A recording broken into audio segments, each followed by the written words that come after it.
Hello students, आज हम लोग पढ़ेंगे रेशनलाइज द डिनोमिनेटर।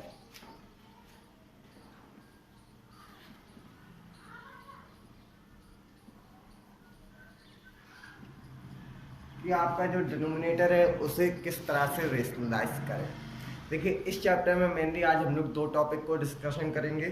पहला आपका रेशनलाइज द डिनोमिनेटर और दूसरा है आपका लॉ ऑफ एक्सपोनेंट्स। ठीक है, क्लियर। तो देखिए, रेशनलाइज द डिनोमिनेटर का मतलब है कि जो आपका डिनोमिनेटर है, डिनोमिनेटर फ्रैक्शन का नंबर जो आपका डिनोमिनेटर टर्म है वो आपका रूट में दिया गया होगा। किस में दिया गया होगा? रूट में।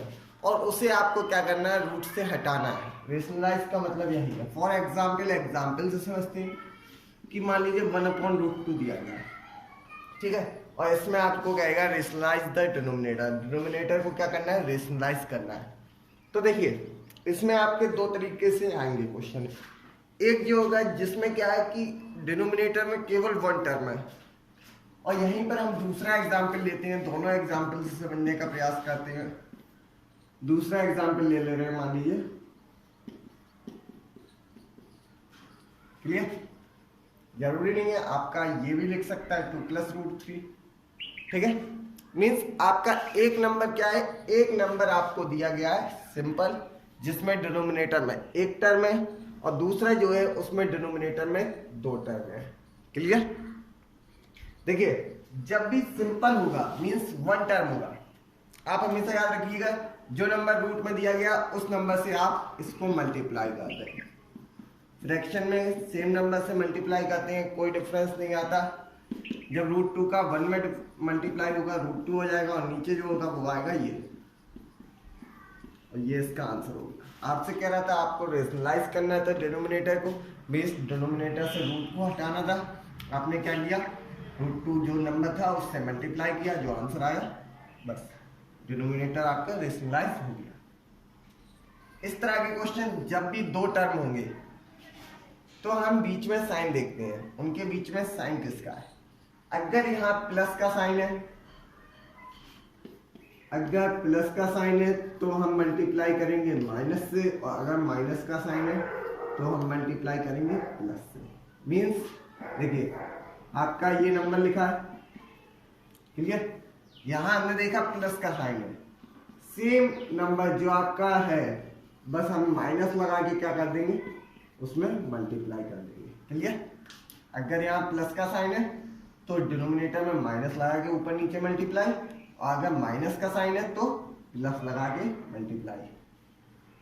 ऊपर मल्टीप्लाई किया, आपका ये हो गया। अगर आप नीचे देखें तो एक आइडेंटिटी बन रही है a+b a-b, a+b a-b, यानी a+b और a-b आपका क्या होता है? आपका होता है a² - b²। Clear. a² - b² हुआ तो ये नीचे क्या आ गया? 2 का स्क्वायर माइनस √3 का स्क्वायर। ऊपर हमारा ये था, नीचे 2 का स्क्वायर 4 और -3 का स्क्वायर 3, यानी 2 - √3/।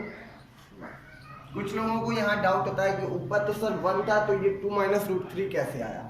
तो जब आपने 2 - √3 का ऊपर नीचे दोनों में मल्टीप्लाई किया था तो इसका मल्टीप्लाई 1 में हुआ, तो 2 - √3 का 1 में मल्टीप्लाई किया तो 2 - √3 आया, और फिर जब सॉल्व किया तो आया आपका 2 - √3/1।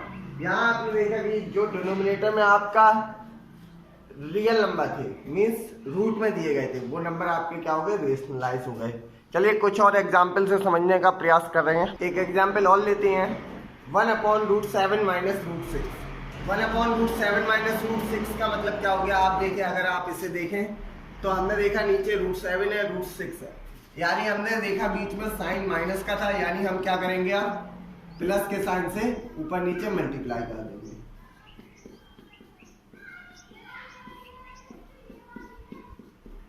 क्लियर। यहां से जब हम ऊपर मल्टीप्लाई किया 1 में तो आपका आया √7 + √6, और नीचे मल्टीप्लाई किया तो a - b a+b, यानी a² - b²। क्लियर। √7 + √6 अपॉन √7 का स्क्वायर 7 - 6, यानी आपका क्या आया? √7 + √6/1। क्लियर। तो इस तरह से आप रेशनलाइज करेंगे आपके डिनोमिनेटर को। चलिए अब हम बढ़ते हैं अगले टॉपिक की तरफ, लॉ ऑफ एक्सपोनेंट्स, जिसमें हम जो लॉ है उनके बारे में पढ़ेंगे, एक्सपोनेंट को किस तरह से सॉल्व करते हैं ये देखते हैं।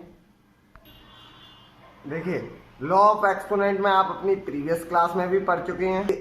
चलिए एक नज़र डालते हैं लॉ ऑफ एक्सपोनेंट पे। पहला आपका जो लॉ है वो है आपका ए की पावर m मल्टीप्लाई ए की पावर n अगर होता है तो इसको लिखते हैं ए की पावर m प्लस n। एक एक एग्जाम्पल भी लेते हैं, जैसे 2 की पावर 3 मल्टीप्लाई 2 की पावर 4, तो इसका मतलब हो जाएगा 2 की पावर 3 प्लस 4 यानी 2 की पावर 7। क्लियर। एग्जाम्पल से भी हम समझ रहे हैं कंटिन्यूअस। सेकेंड है आपका, मान लीजिए ए की पावर m डिवाइड बाई ए की पावर m डिवाइड बाई ए की पावर n, तो ये आपका हो जाता है ए की power m minus n। Example लेते हैं 2 की पावर 7 डिवाइड बाई 2 की पावर 4, तो यहाँ जो आएगा 2 की पावर आपका 7 माइनस 4, तो ये आपका हो जाएगा इसका 2 की पावर। क्लियर।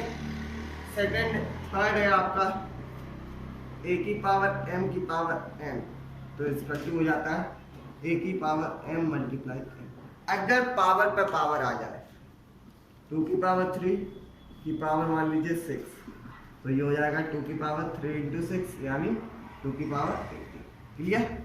ये आपके 3 लॉ हो गए। पहला था आपका ए की पावर m इंटू ए की पावर n इक्वल टू ए की पावर m प्लस n। दूसरा है आपका ए की पावर m डिवाइड बाई ए की पावर n इक्वल टू ए की पावर m माइनस n। तीसरा, जब पावर के पावर आ जाए ए की पावर m की पावर n, तो वो पावर का मल्टीप्लाई हो जाता है। बात करते हैं चौथे की।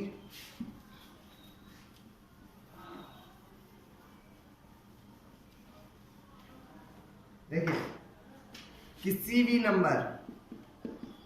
भी नंबर की पावर अगर 0 हो जाए, कोई भी नंबर है अगर उसकी पावर 0 हो जाती है तो उसका डायरेक्ट आंसर हो जाता है 1। फॉर एग्जाम्पल 2 की पावर 0 इक्वल टू 1, 3 की पावर 0 इक्वल टू 1, 4 की पावर 0 इक्वल टू 1। ठीक है, कोई भी नंबर दिया गया है अगर उसमें आपका पावर 0 है तो उसका आंसर जो होता है 1। ए की पावर m है, अगर इसे हमें फ्रैक्शन में कन्वर्ट करना है तो पावर आपकी निगेटिव हो जाती है। क्लियर।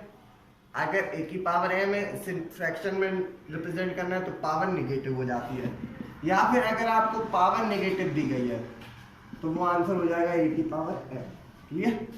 माइनस से प्लस लाने के लिए या प्लस से माइनस ले जाने के लिए उसे हमें क्या करना पड़ेगा, रेसिप्रोकल। एग्जाम्पल से समझते हैं।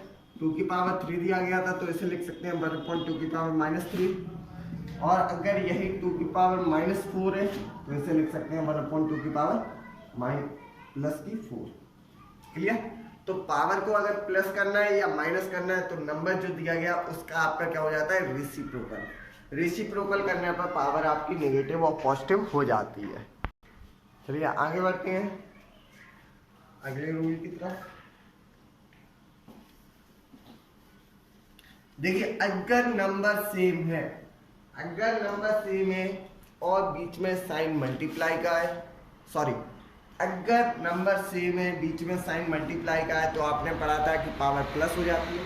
अब मान लीजिए नंबर डिफरेंट है और पावर सेम है, 6 था आपका। मान लीजिए नंबर क्या है, डिफरेंट है और पावर सेम है। ठीक है, तो जो आएगा आपका वो आप मल्टीप्लाई करके पावर लगा सकते हैं। मीन्स 2 की पावर मान लीजिए 4 मल्टीप्लाई 3 की पावर 4, तो इसको लिख सकते हैं 2 इंटू 3 की पावर 4 यानी 2 3 या 6 की पावर 4। क्लियर। अगला देखते हैं। सेम डिवाइडमेंट प्रोसेस है, a की power m divide by b की power m equal to a upon b की पावर m। फॉर एग्जाम्पल 2 की पावर 4 अपॉन 2 की पावर 3 की पावर 4 इक्वल टू हो जाएगा 2 अपॉन 3 की पावर। लास्ट आपका है, किसी भी नंबर की पावर अगर 1 होती है, तो जो आंसर है वो सेम रहेगा। ठीक है। फॉर एग्जाम्पल 2 की पावर 1 2, 3 की पावर 1 इक्वल टू 3। क्लियर।